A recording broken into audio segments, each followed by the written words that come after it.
Pane mashoko anobuda chibva kuZambia achitaura mashoko kuti vagari vemunyika yeZimbabwe aiwa regei kuprotesta kana mchida kunyasa kuonekwa maviews enyu kana kuratidzira kwenyu kuSADC paSummit itai kudai so. Sanapinda mashoko abuda achibva nekuZambia noti bva subscribe like otina on the bell icon noti mamoti aiwa plan irauya wozi richasavha malives evanhu vanonyora vachiti tipinda aiwa pahandle vanoposta hakaenda ichidemonyora chiti ED is conceited.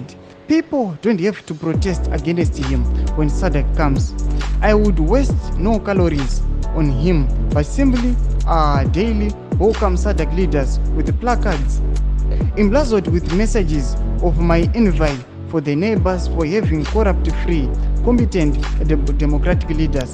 Chete ndomashoko anoitaura panapa ndobva chiti akainde I wish you were mine. Ndomashoko anoitaura chiti aiwa this issue our yema protest. Yes, mtungamiri wenyika akati kusa protesta no, but yes comply and then for you to save your lives nekusave your calories. Anotaura mashoko kuti aiwa imi munongona nemaplacards moexpose nawo yecorruption. Mashoko ari kubuda panapa achinyorwa pahandle yatiri kuona munhu akanzi tabanhu mpofu achiti aiwa this idea you can save a lot. Timotize mafungiro enyu munoti kudii pamusoro pemashoko achitaura achiti aiwa tingonosimudze maplacards enyu chete. Tudze mafungiro enyu pine comment section medu kusanga no subscribe kulike channel tina on the